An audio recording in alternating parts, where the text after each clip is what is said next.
Today we have Tony Guagliardo, and he's from Marketplace Chaplains, and he is the Midwest Executive Director for them, and they help a lot of different companies across the country with chaplains in their business. Glad to have you on board today, Tony. Thank you, David. Pleasure to be here with you. Yeah. Yeah.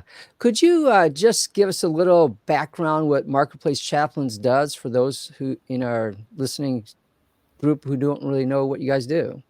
Absolutely, yes. Our mission is to share God's love in the workplace through an employee care service through chaplain care teams. So it's Okay. really to focus on employees and to be able to extend care and support to employees and their families on behalf of the company leadership, letting them know just how much the leadership cares about them and their families. Okay. So how is that different from, say, hey, you can go to a psychologist or a different field like that? How is that different from a service like that a business may offer their employees?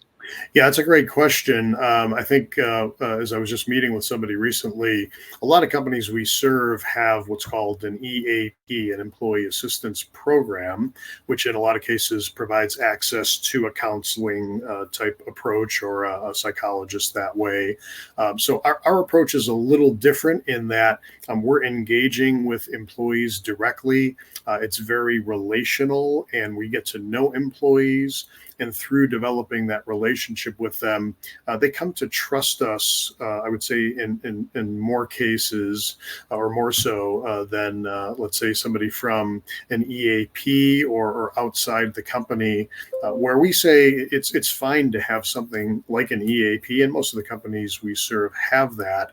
But if you look at usage, a lot of cases, EAPs tap out at about 5% usage. So you're leaving a lot on the table. And it's really, I think, because of the approach being much more reactive and less personal. Our approach is really a 180 from that, where it's highly relational, very personal, and proactive in terms of trying to get to what is the root cause of what's going on in an employee's life. But it's also a situation where we let the employees kind of dictate the pace of that relationship. We're not forcing ourselves on employees. So as we get to know them, they get to trust us, and then we just find that they're more open to saying, yeah, I'm going through this or that in my life, and I can see that you have been provided as a caring resource by company leadership. And we find that just helps us, and we see typically 40 to 60% usage because of the approach that we utilize. Okay.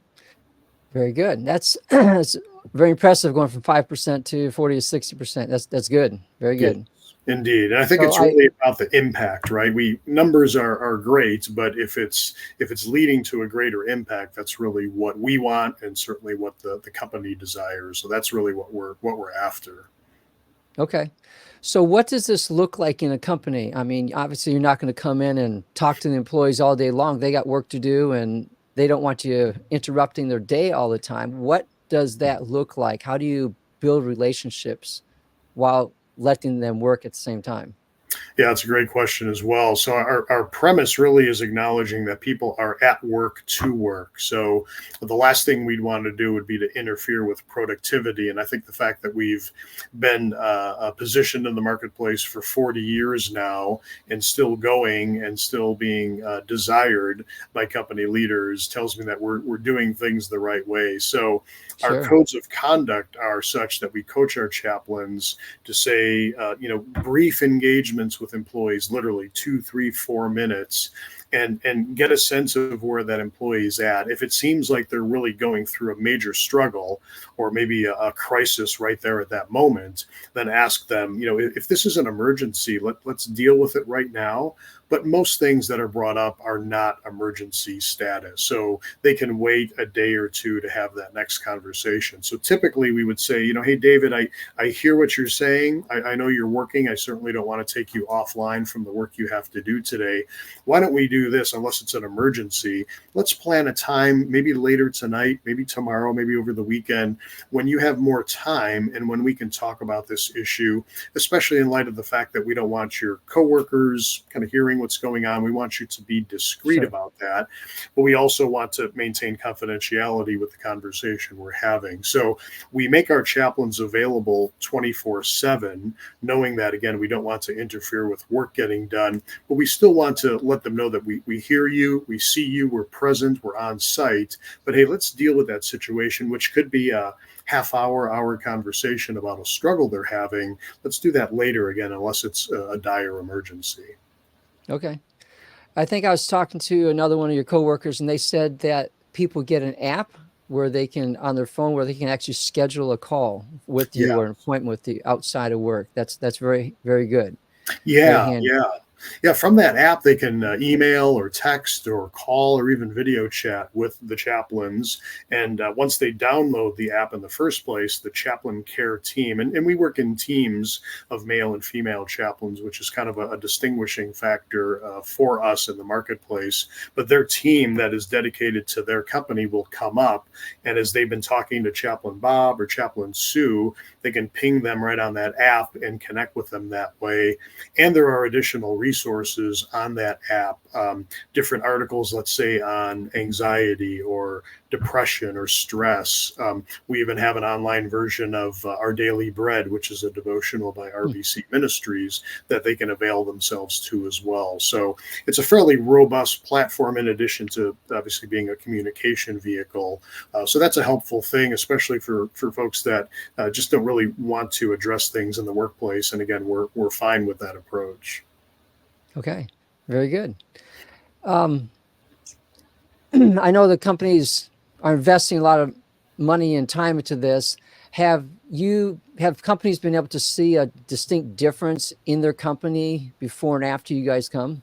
hmm I would say yes to that on several different levels, David. I think there's kind of a quantitative ROI, let's say, approach that companies are looking at. Obviously, they're a business, so we understand that they have to look at things from an ROI perspective. So Oh yeah. we've received a lot of reports from the company leaders that we serve saying that they have seen savings in terms of, let's say, their HR staff being freed up to do other types of things and being able Okay. to refer employees to us. Other situations where theft or shrinkage has decreased because of the chaplains being there. But there's always, the qualitative stuff, I would say, where we're seeing success with either preventing a suicide or helping somebody who's going through depression. Or, I think of a chaplain who was helping an employee who had an aging mother who lived about 3 or 4 hours from them and said, I just feel like my mom is not eating well. She's not taking care of her health, and I don't get to see her as much. And just said, is there anything you can do? And the chaplain actually researched it and was able to find a Meals on Wheels program near that employee's Wow. mother. And on a Okay. Monday and a Wednesday and a Friday, that mom was getting meals from Meals on Wheels. And it just really blew away the employee that their chaplain was able to help their mom 4 hours away get some meals and nutrition. So those are the kinds of success stories that we love, and that helps that company really be a sticky company, right? Where that employee says, "Wow, like who does that for their employee? Where they're taking care of my mother 4 hours away." So you can be assured that that employee definitely has a lot more loyalty to that company now because of the way we've been able to help them and their family members. So that's really what we're trying to do. Is, as I tell leaders, take care of the well-being of the employee, but also the well-being of the organization, because we want you to impress upon your people that, hey, we are a caring company and we really care about you and your family. You're not just a number here. You're a person, and we want to handle you as best we can. Yep. No, that's a great example. Very good. Yeah. So, what's the size difference of businesses that you would be able to come into? Do we have to be like 10 or 20 people before you show up? Or how Yeah, big? yeah, great question. It's really all across the board, David. We have companies that are, 5, 10 employees, all the way up Okay. to tens of thousands. I think of Cargill that we serve, that's about 35,000 employees, and other larger companies that have tens of thousands. And the nice thing Okay. is with Very good. 2,200 chaplains all across the country, we have ways to extend care to different locations.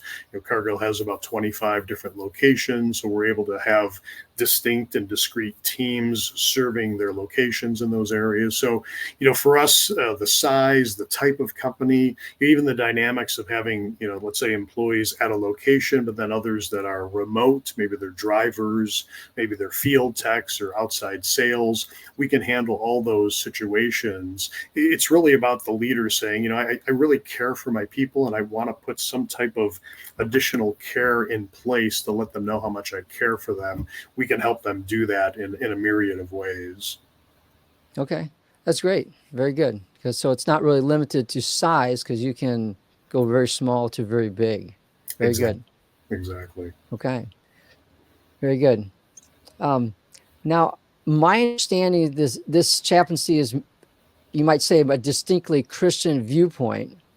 Do you get pushback from other people saying, hey, they got a Christian chaplain in here, I want a Catholic chaplain or a Muslim or whatever else? Do you get that pushback, or how do you deal with that kind of thing? Yeah, great question, and obviously very, very topical in our day and age today. So Oh, yeah. I think the way we approach it, and to address your question, is that I think once the employees get to know us, they're not necessarily concerned about, whether we're Methodist, whether we're, Muslim, whether we're whatever. They get to know us on a human level as a person that they can relate to and connect with. And as we have discussions with leaders that are considering our service, we let them know that our codes of conduct are such that we're not there to preach, we're not there to proselytize, we're not there to judge people. We are a Christian organization, and all of our chaplains are Christian. But as we engage with people, we do it really in a 1 Peter 3:15 approach, where Peter says, revere Christ always, know the hope that we have, and always be able to give an answer for that hope for anybody who asks. But he also says, do that with gentleness and respect, right? So Sure. that's how we treat every person, with gentleness, with respect, with dignity, knowing that everybody's created in the image of God. So we want to address them that way, and we're open in terms of the way we engage with them. We're not steering them one way or another. We really leave it up to them what they want to talk about, if they want to talk with us. If they want to talk about God and faith, that's fine. If they want to talk about the weather or their vacation for the summer, that's totally up to them too. Okay.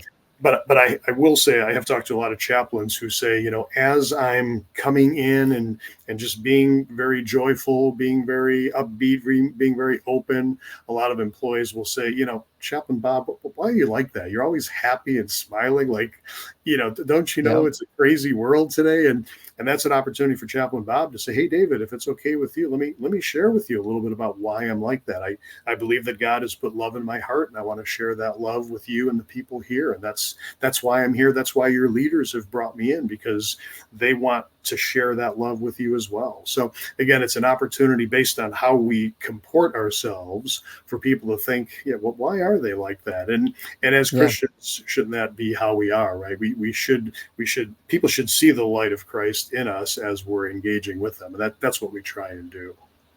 Yep. No, that's a great answer. Very, very good. So I know there's going to have to be confidentiality here, but the owners or leaders might want to have some kind of report on what activities you have done. What does that reporting structure look like, and how do they know that you guys are even doing anything with the people? Yes, and they do want to know, and we appreciate that they do want to know, and we're prepared for that. So we have what we call the employee care service, which typically the first year of service is about 3 times a year, and then it's about every 6 months, quarter to 6 months after that.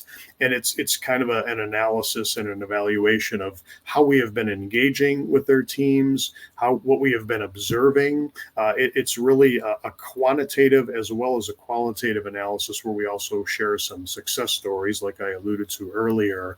But it's a very nice feedback loop for the leaders to know, hey, what is going on? What what are you seeing?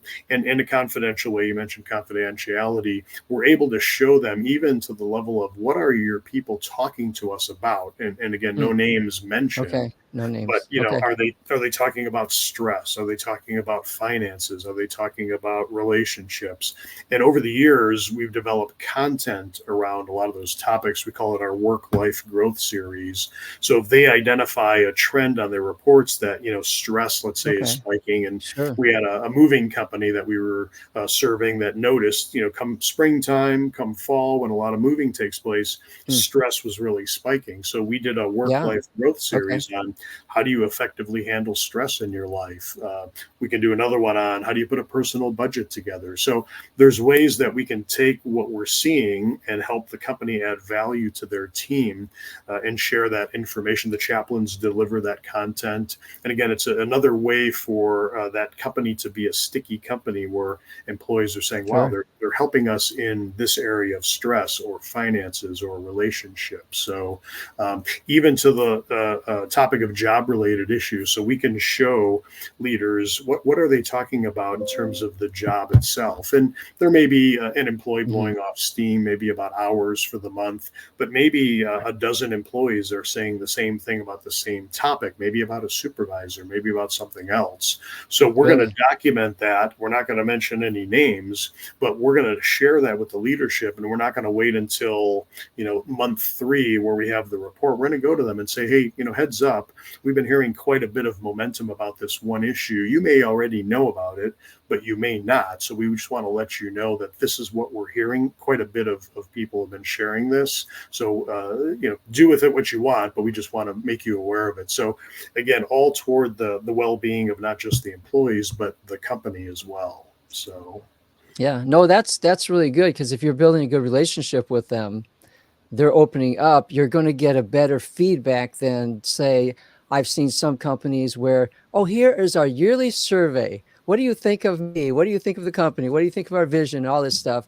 yes. And the answers aren't very, me looking at aren't very helpful, because where's the other button here? Because I want to say something different than what's here.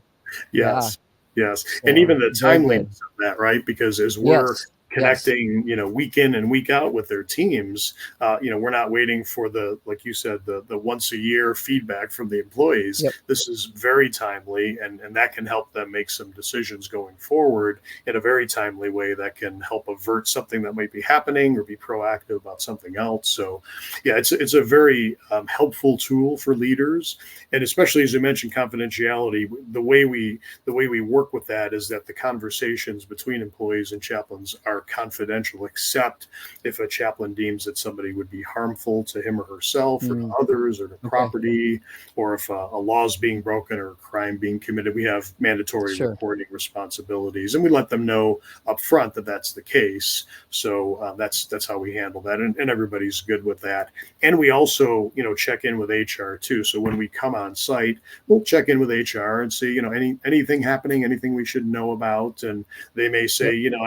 I know somebody's a little wigging out in accounting, so we'll just kind of mill around and maybe spend a little bit more time in accounting. We're not going to say, Okay. hey, HR said. We're not going to do Yep. that, Yep.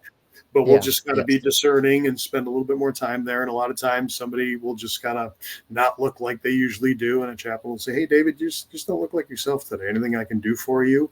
And just kind of Hmm. see where that goes. So it really Okay. is a partnership. We view it with the company and us. Yep. Well, this seems like a very awesome opportunity that any business can get into. Yeah. And sounds really great, everything I've heard today. And I'm sure my listeners are excited as well. How can we find out more about you, or if we want to take next steps, what does that look like? Do we have a Yeah. website, a phone number, or anything? Yeah, absolutely. Certainly can check out things on our website. It's just www.mchapusa.com, mchapusa.com. I can be Okay. reached at Tony G, the letter G, Tony G at mchapusa.com, and by phone at 224-321-0841. So happy to connect with anybody who's interested in exploring what this would look like for their company and serving their employees. So yes. Okay. Very good. And we'll put all them links in the show notes, and so you guys have them. Excellent. Thank you, Excellent. Tony, very much for coming with us today. I really appreciate your input and with the Marketplace Chaplains. God bless you and have a great day.